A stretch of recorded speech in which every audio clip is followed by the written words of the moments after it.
নমস্কার। হেলথলাইনে আপনাদের সবাইকে স্বাগত জানাই। এই মুহূর্তে আপনাদের সঙ্গে আমি অলকানন্দা। বিভিন্ন বিষয়গুলোর পাশাপাশি আমাদের জেনে নেওয়া প্রয়োজন যে ক্ষেত্রে মানুষের লাইফ রিস্কগুলো অনেক বেড়ে যাচ্ছে, তার মধ্যে একমাত্র যদি বলি এবং অন্যতম যদি বলি, কারণ তো অনেকগুলো থাকে, তার মধ্যে অন্যতম বড় কারণ এখনকার সময় দাঁড়িয়ে গেছে নাকি ব্রেস্ট ক্যান্সারের ক্ষেত্রে। বিভিন্ন মহিলাদের মধ্যে দেখা যায় যে এই ব্রেস্ট ক্যান্সার এটা একটা সাধারণ ক্যান্সার হিসেবে পরিণত হয়েছে। বলা চলে 25 to 33% ব্রেস্ট ক্যান্সারে আক্রান্ত হচ্ছেন মহিলারা, এবং এই যে পার্সেন্টেজটা রয়েছে তারপরেও দেখা যায় যে প্রত্যেক বছর অলমোস্ট 5% করে বেরিয়ে চলেছে। অর্থাৎ এবছরে যদি যে পার্সেন্টেজে আমরা দাঁড়িয়ে আছি, পরের বছর সেটা এক লাফে আবার 5% অ্যাড হয়ে গেল। ব্রেস্ট ক্যান্সার এমন জায়গায় একটা মাত্রাতিরিক্ত জায়গায় পরিণত হয়েছে, মানুষের কাছে ভয়ের কারণ হয়ে গেছে, এবং এর পিছনে জুড়ে আছে অনেকগুলো কারণ। বিভিন্ন বিশেষজ্ঞদের মতে, বিশেষ করে আজকের সময় দাঁড়িয়ে যে লাইফস্টাইল রয়েছে সেটা অনেকটা দায়ী। যেমন তার সাথে সাথে মহিলারা যেহেতু ক্যারিয়ার কেন্দ্রিক, তারা প্রত্যেকেই চাইছেন একটু ডিলে করে বিয়ে করতে, সেটাও একটা কারণ হতে পারে। আবার অনেকে অনেক দেরি করে বাচ্চা নিচ্ছেন, এগুলো কারণ হিসেবে আসতে পারে, এটা বিশেষজ্ঞদের মত। চলুন আজকের সময় দাঁড়িয়ে আমাদের এই বিষয়টা বেশি ফোকাসড হওয়া উচিত যে আমরা কিভাবে নিজেদেরকে সুস্থ রাখতে পারি এবং আগে থেকে সচেতন হতে পারি, সজাগ হতে পারি। ব্রেস্ট ক্যান্সার নিয়ে নানা রকম মিথ মানুষের মধ্যে রয়েছে, তার সাথে সাথে কিন্তু মিসকনসেপ্টও রয়েছে। এই যে আমরা বলি না যে প্রত্যেকটা জিনিস সম্পর্কে একটা স্বচ্ছ এবং স্পষ্ট যে ধারণা দিতে পারেন যারা, তারা বিশেষজ্ঞ চিকিৎসক। অথচ আমরা নিজেদের মধ্যে অনেক কিছু নিয়ে কাটাছেড়া করি, কিছু আমরা হয়তো বা ইন্টারনেট ঘেটে একটু কিছু তথ্য জোগাড় করে নিচ্ছি, মনে করছি এটাই হয়তো ঠিক। একেবারেই নয়, বরং সঠিক সময় ডক্টরদের কাছে পৌঁছে গিয়ে তাদের পরামর্শ নেওয়াটা অত্যন্ত জরুরি। বেশি ডিলে করে যদি ব্রেস্ট ক্যান্সার ধরা পড়ে, সেক্ষেত্রে মৃত্যু পর্যন্ত হতে পারে। সুতরাং লাইফ রিস্ক আমরা কেন নেব? চলুন আমরা সুস্থ কিভাবে থাকতে পারি, এইরকমই একটা সিচুয়েশন থেকে কিভাবে বেরিয়ে আসতে পারি, এই বিষয়ে বিশদে জানবো। তবে প্রোগ্রামের শুরুতেই বলে রাখি আপনাদের জন্য, যেহেতু সম্পূর্ণ তথ্য ভিত্তিক একটি অনুষ্ঠান, এই অনুষ্ঠান কিন্তু আপনারা পরেও দেখতে পারবেন। আমাদের এই অনুষ্ঠানটি শেষ হয়ে যাওয়ার পরেও এটা থেকে যাচ্ছে ইউটিউবে। আপনার ফোনের যে সেটটি রয়েছে সেই হ্যান্ডসেটে গিয়ে ইউটিউব লিখে সার্চ করুন, CTVN প্লাস বলে সার্চ করবেন, সেখানে আমাদের চ্যানেলটির লোগো দেখবেন। পাশেই বেল আইকনটিতে প্রেস করে সাবস্ক্রাইব করে রাখুন চ্যানেলটিকে। আপনার পছন্দসই সময় আপনার প্রয়োজন অনুযায়ী এই অনুষ্ঠান দেখতে পারবেন। তাতে কি হবে না, আপনারা এবং আমরা সবাই সজাগ থাকতে পারবো, অনেক বিষয় জানতে পারবো, নিজেদেরকে ভালো রাখতে পারবো। আসুন, আজকের বিষয় থাকছে আমাদের ব্রেস্ট ক্যান্সার। এই বিষয়ে যিনি বিশদে বলবেন আমাদের এবং তার কাছ থেকে অনেক কিছু তথ্য আমরা জানতে পারবো, আমাদের স্টুডিওতে এই মুহূর্তে উপস্থিত রয়েছেন doctor PK নিমানি, senior consultant surgeon and HOD of general surgery, the Calcutta medical research institute. স্বাগত স্যার আপনাকে। নমস্কার। নমস্কার স্যার, আমরা যখন বলছি ব্রেস্ট ক্যান্সার, আজকে যে বিষয়টিকে বাছা হয়েছে ওয়ার্ল্ড ওয়াইড একটা অনেক বড় চিন্তার কারণ, কারণ মহিলাদের ব্রেস্ট ক্যান্সার উত্তরোত্তর যেভাবে বেড়ে চলেছে, এখান থেকে আমাদের বেরোতে হবে। তাই প্রথমেই একটু ডিটেলে জেনে নিই যে ব্রেস্ট ক্যান্সারটা মূলত কি, এবং এই যে বেড়ে যাচ্ছে এত পরিমাণে প্রত্যেক বছর, অলমোস্ট বলা হয় 5% বাড়ছে, কারণগুলো কি আছে? ব্রেস্ট ক্যান্সার পৃথিবীতে একটা অন্যতম ক্যান্সার মহিলাদের মধ্যে। তার মানে এটা বলছি না যে পুরুষদের মধ্যে এটা হয় না, কিন্তু মহিলাদের মধ্যে এটা প্রাইমারিলি দেখা যায়। And this is one of the commonest cancer in females across the globe. আচ্ছা, আমাদের দেশে এটা একটু কম ছিল। আমাদের দেশে সার্ভাইকাল ক্যান্সার 1 নম্বরে ছিল, তারপরে ব্রেস্ট ক্যান্সার ছিল, কিন্তু আস্তে আস্তে ব্রেস্ট ক্যান্সার ইনসিডেন্স কিন্তু গ্র্যাজুয়ালি বাড়ছে।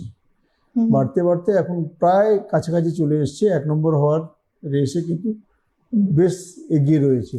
তো ব্রেস্ট ক্যান্সার, তার কারণ যেটা আপনি বললেন, আমার কাজটা তো অনেক হালকা করে দিলেন, আপনি প্রায় কারণগুলো সব বলেই ফেললেন। যে ব্রেস্ট ক্যান্সার বাড়ছে কেন, তার কারণ হচ্ছে ব্রেস্ট ক্যান্সারের মূলত যে কারণগুলো আমরা দেখতে পাই সেটা হচ্ছে আর্লি মেনার্কি, মাসিকটা আগে অল্প বয়সে একটু আর্লি শুরু হয়ে যাচ্ছে, বা লেট এজ পর্যন্ত মেনোপজ হচ্ছে না, আচ্ছা। মেনোপজ, লেট মেনোপজ, এই একটা পিরিয়ড যে menstrual period, it is quite long. Menstrual পিরিয়ডের যে লেন্থটা, যে আর্লি শুরু হয়ে যাওয়া আর লেট পর্যন্ত চলা, দিস ইজ লং, সেটাও একটা কারণ। আর তার থেকে বেশি ইম্পর্টেন্ট হচ্ছে যে late child birth and not doing adequate breast feeding, এটা হচ্ছে মেইন কারণ। আজকালকার যুগে কেরিয়ারের যা রেস শুরু হয়েছে, সেই কেরিয়ার রেসে বাচ্চা নেওয়ার সময় কারোর কাছে নেই। Late marriages, late child birth, তারপর যখন বয়সটা বেড়ে যায় তখন বাচ্চা হচ্ছে না, ইনফার্টিলিটির চিকিৎসা করাচ্ছে, এইসবগুলো হচ্ছে, আলটিমেটলি বাচ্চা হচ্ছে। তারপরে যে কেরিয়ারে যা প্রেশার, তাতে কিন্তু বাচ্চাটাকে ব্রেস্ট ফিড করানোর সময় নেই, কারণ ছুটতে হবে অফিসে, বিভিন্ন কাজে ছুটতে হবে। তো সেই জন্যে ব্রেস্ট ফিডিং অ্যাডিকুয়েটলি করাতে পারে না। এই যে not doing adequate breast feeding, this is one of the commonest reason of development of the breast cancer. Breast cancer যেটা হচ্ছে, আর তারপরে কি, যদি সে বুঝেও ফেলে, তারপরে কিন্তু ট্রিটমেন্টটা আর্লি নিতে পারছে না, কারণ ট্রিটমেন্ট নেওয়ারও সময় তার কাছে নেই, ডাক্তারের কাছে যাওয়ারও সময় নেই। আলটিমেটলি এই সবগুলোর জন্য কিন্তু আলটিমেটলি একটা মারাত্মক অবস্থায় পৌঁছে যাচ্ছে। তো সেই জন্য আমরা আজকে শরীরে তো বিভিন্ন জায়গায় ক্যান্সার হচ্ছে, আমরা ব্রেস্ট ক্যান্সার নিয়ে এত কথা বলছি কেন? আমরা তো কোলন ক্যান্সার নিয়ে এত কথা বলছি না, আমরা তো অ্যাড্রিনাল ক্যান্সার নিয়ে কথা বলছি না, আমরা তো ইউরিনারি ব্লাডার কিডনির ক্যান্সার নিয়ে এত কথা বলছি না, ব্রেস্ট ক্যান্সার নিয়ে আমরা এত বারে বারে কথা বলছি কেন? বিকজ তার সংখ্যাটা বাড়ছে, পরিমাণে বাড়ছে, অ্যান্ড দিস ইজ প্রিভেন্টেবল, প্রথম জিনিস। আর তা শুধু তাই না, কিওরেবল। যদি সময়ের মতন যদি ধরা পড়ে, তাহলে এটা কিওর করা যেতে পারে, পেশেন্ট একেবারে রোগকে নির্মূল করে দিতে পারে। As because this is a preventable disease, আর দিন দিন বাড়ছে, ইট ইজ মডিফায়েবল ফ্যাক্টর। যেখানে ফ্যাক্টরসগুলোকে আমরা যদি মডিফাই করতে পারি, তাহলে আমরা এর থেকে নিজেকে বাঁচাতে পারি। সেই জন্যে ব্রেস্ট ক্যান্সার নিয়ে এত কথা বলা হয়। অন্যান্য ক্যান্সারগুলো কিন্তু সেই রকমভাবে মডিফাইবল নয়, সেই জন্যে আমরা এত কথাটা বলি না। স্যার, আপনি কিন্তু খুব ইম্পর্টেন্ট কতগুলো দিক তুলে ধরলেন, তার মধ্যে অনেকটাই লাইফস্টাইলের দিকটাই যাচ্ছে। যে এবং আপনি এটাও বললেন যে খুব আর্লি যদি কারোর মেনস্ট্রুয়েশন সাইকেল চালু হচ্ছে, সেক্ষেত্রে যেমন একটা সম্ভাবনা থাকছে, বা লেট করে যদি এন্ড হচ্ছে, মেনোপজ হচ্ছে, সেক্ষেত্রে সম্ভাবনা থাকছে, এটাও বললেন। তাহলে এটা প্রথমেই জানতে ইচ্ছে করছে, এখন দেখা যাচ্ছে বেশিরভাগ বাচ্চাদের যারা একটু হেলদি, বিশেষ করে অনেক আর্লি দেখা যাচ্ছে তাদের একটা menstruation. Obesity is one of the commonest cause. Smoking is one of the commonest cause. Alcoholism one of the commonest cause. এগুলো কিন্তু সবই exercise, lack of exercise is one of the common cause. এগুলো সবই তো modifiable, এগুলো আমরা আমাদের লাইফস্টাইলের part, আমরা কিন্তু এগুলো চেঞ্জ করতে পারি। নন মডিফাইবল যেগুলো আছে সেগুলো ঠিক আছে, আপনার জেনেটিক ফ্যাক্টরস আছে, ফ্যামিলি হিস্ট্রি আছে, এগুলো আপনি কিছু করতে পারবেন না, ঠিক কি না? কিন্তু যেগুলো modifiable, majority of them are modifiable, যেগুলো আপনি আপনার লাইফস্টাইল চেঞ্জ করলে কিন্তু প্রিভেন্ট করতে পারেন। তো সেই জন্য অ্যাওয়ারনেস, সচেতনতা দরকার। যেহেতু আপনি এটাকে প্রিভেন্ট করতে পারেন, এরকম জিনিসগুলো আছে, যদি আপনি সচেতন থাকেন তাহলে কিন্তু আপনি প্রিভেন্ট করতে পারেন। আপনি জেনেটিক ফ্যাক্টরস আপনি চেঞ্জ করতে পারবেন না, আপনার যদি জিনসে BRCA জিন যদি থাকে তো আপনি চেঞ্জ করতে পারবেন না। আপনার ফ্যামিলি হিস্ট্রি যদি থাকে, যে আপনার দিদির, আপনার মায়ের, আপনার মাসির কারোর হয়েছে, তো সেখানে আপনি তো ওটা চেঞ্জ করতে পারবেন, আপনার জিন্স তো চেঞ্জ করতে পারবেন না। সেক্ষেত্রে তাদেরকে একটু তাদেরকে সচেতন থাকতে হবে, কারণ তাদের মধ্যে এটা হওয়ার সম্ভাবনা বেশি। সেই জন্য তাদের সচেতন থাকতে হবে, যাতে তারা যেন আর্লি স্টেজে ডিটেক্ট করতে পারেন অ্যান্ড ট্রিটমেন্ট অ্যাভেল করতে পারেন। তিনি যদি ট্রিটমেন্টটা যদি নিতে পারেন, তাহলে again the same thing, that this is preventable and curable. Sir, এক্ষেত্রে কিন্তু আর একটা বিষয়, যখনই ব্রেস্ট ক্যান্সার নিয়ে কথা হয়, মানুষ মনেই করে থাকেন ব্রেস্ট মানে মহিলাদের একটা ব্রেস্ট ক্যান্সার হওয়ার চান্সেস থাকছে। এক্ষেত্রে আপনি স্যার বলছেন এটা পুরুষদেরও হচ্ছে, মানে পার্সেন্টেজটা কিরকম মানে বর্তমানে, এবং কোন বয়সে বেশি দেখা যাচ্ছে এটা? Percentage among the males is very low, মহিলাদের তুলনায় হয়তো 1%-এরও কম। আচ্ছা। কিন্তু হয় না তা নয়, পুরুষদের মধ্যেও যদি ব্রেস্টের রিজনে যদি কোনো রকম কোনো লাম্প যদি দেখা যায়, তাদেরকেও একইভাবে মহিলাদের মতনই কিন্তু সঙ্গে সঙ্গে ডাক্তারি পরামর্শ নেওয়া উচিত। আর তারপরে যদি সেটা যদি ধরা পড়ে যেটা ক্যান্সার, তাহলে তার চিকিৎসা করানো উচিত, অপারেশন করানো উচিত। যা চিকিৎসা দরকার মহিলাদের মধ্যে applicable, same thing is applicable to the males also. তো তাদেরও সেই ট্রিটমেন্ট অ্যাভেল করা উচিত, কারণ মেলদের মধ্যে আরও ডেঞ্জারাস ব্যাপারটা হচ্ছে যেহেতু ব্রেস্টের ভলিউম ইজ ভেরি লো, তার ফলে কিন্তু টিউমারটা একটু বাড়লে কিন্তু চেস্ট ওয়ালটাকে ধরে ফেলতে পারে। অ্যান্ড চেস্ট ওয়ালটাকে ধরে ফেলা মানেই হচ্ছে ইট এন্টার্স ইন্টু দি স্টেজ 4। তো সেই জন্য পুরুষদের মধ্যে কিন্তু এটা আরও বেশি মারাত্মক, যদি ব্রেস্ট ক্যান্সার যদি হয় তাহলে আরও বেশি মারাত্মক। সেখানে মৃত্যুর সম্ভাবনা বা ট্রিটমেন্ট ফেলিয়ারের সম্ভাবনা অনেক অনেক বেশি। যে কোনো বয়সে কি হতে পারে ব্রেস্ট যে ক্যান্সার? কোনো বয়সে ব্রেস্ট ক্যান্সার নর্মালি মিড লাইফে হয়, আচ্ছা। মানে ইনফ্যাক্ট 35+ এজ গ্রুপে বেশি হয়। আর আর্লি এজে হয় না তা নয়, কিন্তু সম্ভাবনা কম। মেনলি দেখা যায় 35 অনওয়ার্ডস। তো সেই জন্যে 35 অনওয়ার্ডস এজ গ্রুপের তো বিশেষ করে সচেতন থাকা দরকার। কিন্তু যে অল্প বয়সে হয় না তা নয়, সেই জন্যে সচেতনতা সবার কাছেই অ্যাপ্লিকেবল। স্যার, আপনি বলছেন সচেতনতার কথা, তো সেক্ষেত্রে মানুষ কি কি সাধারণত ইন্ডিকেশন বা সাইনগুলো দেখলে বুঝবেন যে এটা হতে পারে মেবি ব্রেস্ট ক্যান্সারের দিকে যাচ্ছে, এরকম একটা বিষয়? প্রথম জিনিস হচ্ছে ব্রেস্টে লাম্প, একটা সোয়েলিং, একটা গিল্টি, কিছু একটা ব্রেস্টের মধ্যে ফিল করতে পারছি। আর নেক্সট জিনিস যেটা হচ্ছে নিপল অনেকবার ভেতরে ঢুকে গেছে, রিট্রাক্টেড নিপল আমরা বলি। আচ্ছা। নিপলটা যেটা বাইরে উঠে থাকার কথা সেটা ভেতরে ঢুকে গেছে। তারপরে যেটা হচ্ছে স্কিনে একটু কালার চেঞ্জ হতে পারে, ব্রেস্ট একটু লাল হয়ে গেছে, ডিম্পলিং দেখা যাচ্ছে, সেগুলো হতে পারে। তার আর একটা জিনিস যেটা হতে পারে সেটা হচ্ছে নিপল থেকে ডিসচার্জ বেরোতে পারে। নর্মালি নিপল থেকে কিছু বেরোনোর কথা নয় ল্যাকটেশন পিরিয়ড ছাড়া, কিন্তু যদি নিপল থেকে কোনো ডিসচার্জ হয়, if it is haemorrhagic, it may be haemorrhagic, জলের মতন বেরোচ্ছে, দুধের মতন বেরোচ্ছে, রক্তের মতন বেরোচ্ছে। তো কীরকম ডিসচার্জ, দ্যাট ইজ ইম্পর্টেন্ট। তো নিপল থেকে যদি ডিসচার্জ হয়, that may be another sign of malignancy.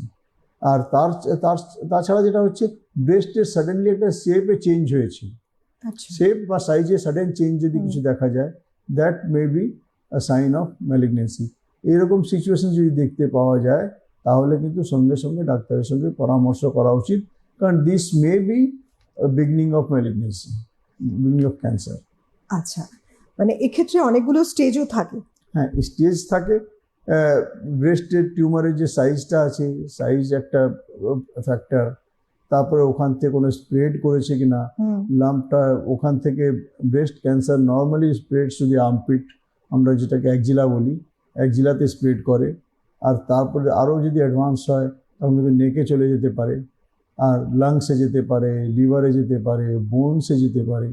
এরকম বিভিন্ন জায়গাতে স্প্রেড করতে পারে। ডিপেন্ডিং অন কতদূর অব্দি স্প্রেড করেছে তার স্টেজিংটা করা হয়।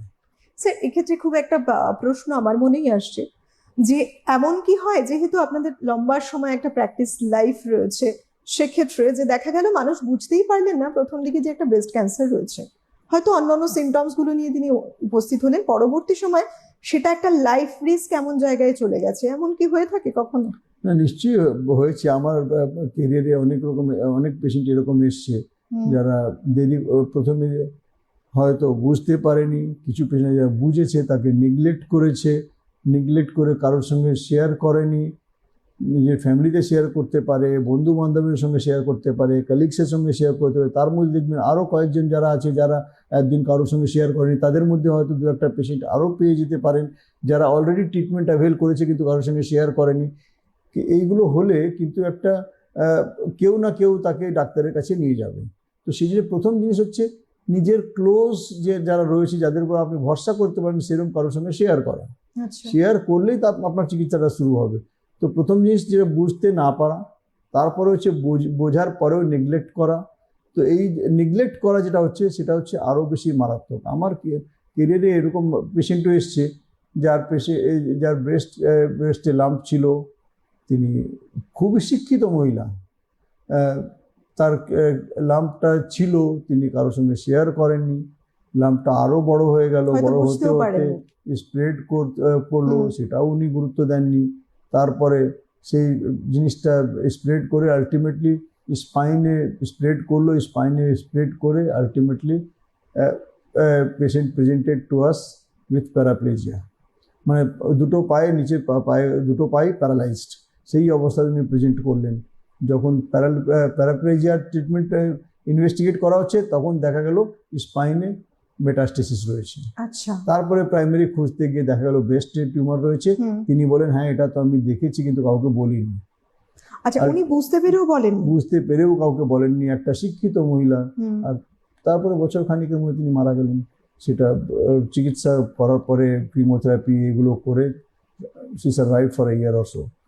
কিন্তু ব্যাপারটা হচ্ছে, একটা শিক্ষিত মহিলা, তিনিও জেনে শুনে যে তার ব্রেস্টে টিউমার আছে, তিনি কারোর সঙ্গে শেয়ার করেননি। যদি তিনি শেয়ার করতেন তাহলে হয়তো এই দিনটা দেখতে হতো না। আচ্ছা স্যার, এই যে একজন এলেন, তারপরে আপনারা কতগুলো টেস্ট করালেন, সাধারণত কি কি টেস্ট করা হয় ব্রেস্ট ক্যান্সার কনফার্মেশন জন্য?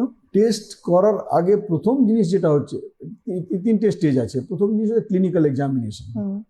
এক্সামিনেশন করে আমার মনে হলো, সন্দেহ হলো যে এই পেশেন্টটা কিন্তু ক্যান্সার হতে পারে। আচ্ছা। তখন আমি ক্লিনিক্যাল স্টেজিং করব, যে আর পিঠে কোনো স্প্রেড করেছে কিনা, নেকে কোনো স্প্রেড আছে কিনা, পেটে কোনো লিভারে স্প্রেড করতে পারে, ওভারিতে স্প্রেড করতে পারে, সেরকম কোনো কিছু পাচ্ছি কিনা, হুম। সেগুলো আমি clinical examination is the most important examination. সেই এক্সামিনেশনে যা ফাইন্ডিংস আমি পাচ্ছি, সেই ফাইন্ডিংসগুলোকে আমি কনফার্ম করছি উইথ দি ইনভেস্টিগেশনস। হুম। তো ইনভেস্টিগেশনের মধ্যে most important investigation is mammography.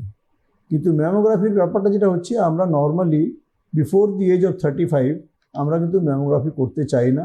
তার আগে যদি পেশেন্ট 35-এর তলায় যদি থাকে, তাহলে কিন্তু আমরা সোনোগ্রাফি করাই। কিন্তু সোনোগ্রাফি একটা খুব স্পেশালাইজড ব্যাপার, এটি অপারেটর ডিপেন্ডেন্ট। যিনি সোনোগ্রাফি করছেন তিনি কত অভিজ্ঞ তার উপরে কিন্তু ডিপেন্ড করেন। It is operator dependent investigation. সেই জন্য সোনোগ্রাফি সবসময় একটু ভালো জায়গাতে করানো উচিত, যেখানে যারা করছেন সোনোগ্রাফি তারা কিন্তু অভিজ্ঞ সোনোলজিস্ট। মানে এখানে দুটোই পদ্ধতি অ্যাপ্লাই করছেন, হ্যাঁ। কিন্তু একটা এজ হিসেবে। এই হিসেবে আচ্ছা। আপনি ম্যামোগ্রাফি অল্প বয়সেও করতে পারেন, বাট ম্যামোগ্রাফি হচ্ছে রেডিয়েশন, হুম। তাতে রেডিয়েশন দেওয়া হচ্ছে। তো আমরা 35-এর কম বয়সে যে পেশেন্টটা একটু বেসিক্যালি চাইল্ড বিয়ারিং এজ গ্রুপের মধ্যে রয়েছে, সেখানে আমরা মিনিমাম রেডিয়েশন দিতে চাই। কারণ রেডিয়েশন বেশি দিলে কিন্তু তার জন্য ইনফার্টিলিটি হতে পারে, ওভারিতে রেডিয়েশন দিলে আচ্ছা। ক্ষতি হতে পারে। সেই জন্য আমরা তাকে রেডিয়েশনের এক্সপোজার মিনিমাম দিতে চাই। হুম। সেই জন্য 35-এর কমে নর্মালি আমরা we go for sonography, and 35 upwards we go for mammography. Hmm. তো এই দুটোতেই কিন্তু findings are more less equivalent. একটা এক্সপিরিয়েন্স সোনোলজিস্ট যদি করে, তাহলে ম্যামোগ্রাফির ফাইন্ডিংস আর সোনোলজিস্টের ফাইন্ডিংস মোটামুটি ইকুইভ্যালেন্ট থাকে। তো সোনোলজিস্ট ব্রেস্টের সোনোগ্রাফি করা যেতে পারে আর ম্যামোগ্রাফি করা যেতে পারে। আর তাতে যদি মনে হয় যে এখানে একটা লাম্প আছে which is suspicious, in that case biopsy করা দরকার।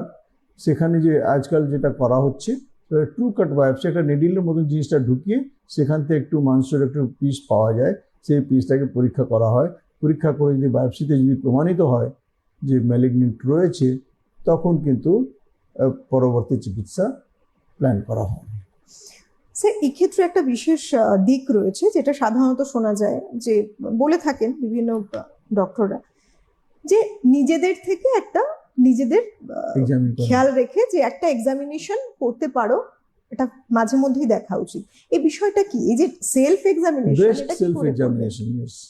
আমরা প্রত্যেককেই বলি, যারাই আমাদের কাছে আসে ব্রেস্ট ইস্যু নিয়ে, প্রত্যেককেই বলি ব্রেস্ট সেলফ এক্সামিনেশন। কারণ একটা ডাক্তার যদি ধরুন ব্রেস্টের মাসটা বেশি আছে, হুম। ইন দ্যাট কেস ডিপার লাম্প একটা ডাক্তারের হাতেও মিস হতে পারে। কিন্তু পেশেন্ট যদি নিজের বডিতে সময় দিয়ে, কারণ নিজের বডিতে তো কত সময় দরকার সেটা তো তার হাতে রয়েছে, হুম। যদি রিপিটেড এক্সামিনেশন যদি করে, আর যদি তাহলে কিন্তু তাদের হাতে কিন্তু ওই লাম্পটা পাওয়ার সম্ভাবনা বেশি। তো সেই জন্য ব্রেস্ট সেলফ এক্সামিনেশন আমরা বলি কি, আপনি কিছু না হলে আপনি মাসে একবার সেলফ এক্সামিনেশন করুন। সময় দিয়ে মিররের সামনে দাঁড়িয়ে হাত উঁচু করে দুটো হাতই মাথার উপরে রেখে হাত উঁচু করে তারপরে নিজের একটা হাত দিয়ে কিন্তু ব্রেস্টের examination with the 3 fingers, middle 3 fingers, 3টে আঙুল দিয়ে কিন্তু সেলফ এক্সামিনেশন করতে পারেন ব্রেস্টে চারিদিক থেকে, উপর থেকে নিচে, বাঁদিক থেকে ডান দিক, তারপরে নিপল এরিয়া কমপ্লেক্স, এই পুরো এলাকাটায় আপনি নিজের হাতে এক্সামিন করুন। আর যদি সেখানে কোনো সাসপিশাস যদি কোনো জিনিস যদি পান তাহলে ডাক্তারের সঙ্গে পরামর্শ করুন। ব্রেস্ট এক্সামিনেশন প্লাস নিজের আর্ম পিট, এক জেলাটাও এক্সামিন করা দরকার। এক জেলাতেও যদি উনি কোনো যদি পেশেন্ট যদি কোনো গিল্ট, পেশেন্ট বলবো না, মহিলারা যদি কেউ গিল্টি যদি ফিল করতে পারেন তাহলে কিন্তু ডাক্তারের পরামর্শ নেওয়া উচিত। মানে কি এটা কোনো ফোলা বা একটা যে কোনো ফোলা কিছু অ্যাবনর্মাল, যেটা লাগবে? নর্মালি হাতে লাগারও কথা নয়, আচ্ছা। তো যদি সেরকম যদি এমন কিছু ফিল হয় হুম। যেটা তার ফিল করার কথা নয়, হুম হুম। তাহলে কিন্তু সঙ্গে সঙ্গে ডাক্তারের সঙ্গে পরামর্শ করা উচিত। স্যার, ট্রিটমেন্টটা এরপরে কি আছে? কারণ ট্রিটমেন্টের উপরেই কিন্তু সবাই তাকিয়ে থাকে যে কারণ সাকসেসের জন্য সেটাই তো কতটা ইম্পর্টেন্ট। সাকসেস আসে। ট্রিটমেন্ট আছে বলেই তো আমরা এত কথা বলছি যে এটা কিউরেবল ডিজিজ। এই একটা রোগ যদি সময় মতন যদি রোগ নির্ণয় করা হয় তাহলে কিন্তু একটা পেশেন্ট কিন্তু নর্মাল লাইফ স্প্যান লিড করতে পারে। হুম। আই নো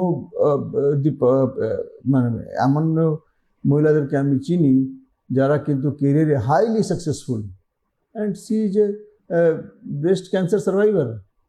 আচ্ছা। মানে মানে সারা পৃথিবীতে ঘুরে বেড়াচ্ছে, বিভিন্ন কনসুলেটসগুলোতে কাজ করে যাচ্ছে, সব কিছু করে যাচ্ছে, হুম। মানে একটা ইন্টারন্যাশনাল পার্সোনালিটি। হুম হুম। তিনি কিন্তু ব্রেস্ট ক্যান্সার সার্ভাইভার। তো কিন্তু কেরিয়ারে কোনো বাধা নেই। She is doing everything as a normal person. আচ্ছা। সি ইজ হাইলি সাকসেসফুল, সারা পৃথিবীতে ঘুরে বেড়ান, তো কেরিয়ারে he is a very successful person. আর তারপরে যেটা হচ্ছে ব্রেস্ট ক্যান্সার সার্ভাইভার, তার তো মনে কোনো দুঃখ নেই। তিনি তো অনেককেই কিন্তু মানে উৎসাহ দেন যে ট্রিটমেন্টটা করি নাও, কিচ্ছু হবে না, because she herself is a survivor. এরকম বিভিন্ন গ্রুপ তৈরি হয়ে গেছে যারা ব্রেস্ট ক্যান্সার সার্ভাইভার্স, তারা কিন্তু সেই গ্রুপের প্রোগ্রামগুলো অর্গানাইজ করে। তাতে কিন্তু আমজনতা তাদের মধ্যেও একটা কি বলবো কনফিডেন্স বিল্ড আপ হয় যে না না ট্রিটমেন্ট কিন্তু নেওয়া উচিত। ট্রিটমেন্ট নিয়ে যদি এরা যদি এত সব কিছু করতে পারে তারা আমি কেন পারবো না? একদম, এটাই প্রয়োজন। এটাই হচ্ছে বেশি ইম্পর্টেন্ট। তো সেই জন্যে এই জিনিসটা ইম্পর্টেন্ট। আর্লি স্টেজ যদি ব্রেস্ট ক্যান্সার যদি ধরা পড়ে তাহলে সার্জারি ইজ লিটারালি কিউরেবল। মানে ডিজিজ শেষ হয়ে গেল আর ডিজিজের কোনো লক্ষণ নেই। আচ্ছা। ইট ইজ কিউরেবল, কিচ্ছু দরকার লাগে না। আর্লি স্টেজ যদি ধরা পড়ে আর radical surgery, if radical surgery is done, আর ডিজিজের কোনো বিন্দু মাত্র কিছু থাকে না। কিন্তু যদি অ্যাডভান্স স্টেজ যদি থাকে তাহলে কিন্তু surgery is not curable. Surgery করার পরেও কিন্তু রেডিয়েশন দিতে হতে পারে, কিমোথেরাপি দিতে হতে পারে, হরমোন থেরাপি দিতে হতে পারে।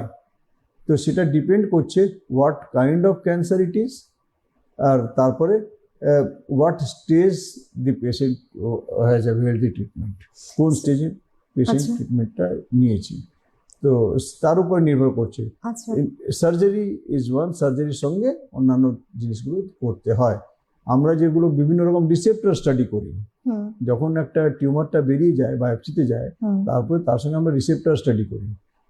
Oestrogen receptor, progesterone receptor, HER2neu receptor, এই বিভিন্ন রকম রিসেপ্টরসগুলো আছে। তার উপরে ডিপেন্ড করছে যে ইফ দি রিসেপ্টরস আর পজিটিভ তখন কিন্তু হরমোন থেরাপি দেওয়া যেতে পারে, which is less costly and less toxic, তার সাইড ইফেক্টস কম।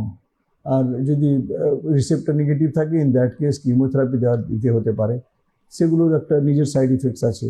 আর যদি ডিজিজটা লোকালাইজ থাকে, কোথাও স্প্রেড যদি না করে থাকে, তাহলে রেডিয়েশন ক্যান বি গিভেন। কিন্তু ডিজিজটা যদি একবার স্প্রেড করে গিয়ে থাকে তাহলে রেডিয়েশন দিয়ে খুব একটা কিছু লাভ হয় না, তখন কিন্তু কিমোথেরাপিতেই যেতে হয়, কিমোথেরাপি বা হরমোন থেরাপিতেই যেতে হয়। স্যার, কেমোথেরাপির কথা আসলে আর একটা বিষয় আসে যে মানুষের একটা মনে আতঙ্ক থাকে যে এর সাইড এফেক্ট কি হতে পারে। আদতে কি সাইড এফেক্ট কিরকম হয় কেমোথেরাপির ক্ষেত্রে? নর্মালি কিমোথেরাপির যে সাইড ইফেক্টসগুলো থাকে সেগুলো হচ্ছে একটু নশিয়া, ভমিটিং, ডায়রিয়া, এসবগুলো হতে পারে। তার সঙ্গে যেটা হচ্ছে চুল উঠে যায় সেগুলো হতে পারে, নেলসগুলো একটু ব্রিটেল হয়ে যায় সেগুলো হতে পারে, মুখে একটু আলসারস ডেভেলপ করতে পারে। এইরকম এইসব হচ্ছে কমন সাইড ইফেক্টস। আচ্ছা। তো এইসব মানে definitely these are very irritating, কিন্তু উপায় কিছু নেই। যদি ডিজিজটা অ্যাডভান্স যদি থাকে তাহলে কিমোথেরাপি দিতেই হবে। একটা কথা খুব জানতে ইচ্ছে করছে, বিশেষ করে মহিলাদের একটা কসমেটিক ভ্যালু থাকে, একটা মেন্টালি কোথাও একটা স্টেবল হওয়ারও প্রয়োজন আছে, কিন্তু সেক্ষেত্রে যদি একটা ব্রেস্ট সিএ হয় বা মনেই করেন যে ব্রেস্ট তাহলে তো কেটে বাদ দিতে হবে, এটা একটা রয়েছে তার মানে আমি ধারণা। একটু কম মহিলা হয়ে গেলাম।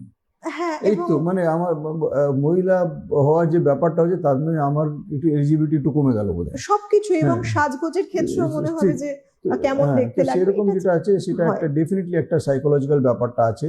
তাতে হয়তো ফিজিক্যাল ব্যাপার না থাকলেও হুম। সাইকোলজিক্যাল ব্যাপারটা আছে যে এর থেকে মাই বেরিয়ে ব্রেস্ট আসার ইজ উপায়। মিসিং, দেন আমি সবার থেকে একটু কম, হুম, এরকম একটা ফিল থাকতে পারে। হুম, তো কিন্তু আজকাল তো অনেক রকম ইমপ্লান্টসগুলো এসে গেছে, যেগুলো ব্রেস্ট প্রস্থেসিসগুলো এসে গেছে, সেগুলো কিন্তু ইমপ্লান্ট করা যেতে পারে আন্ডার দ্য স্কিন।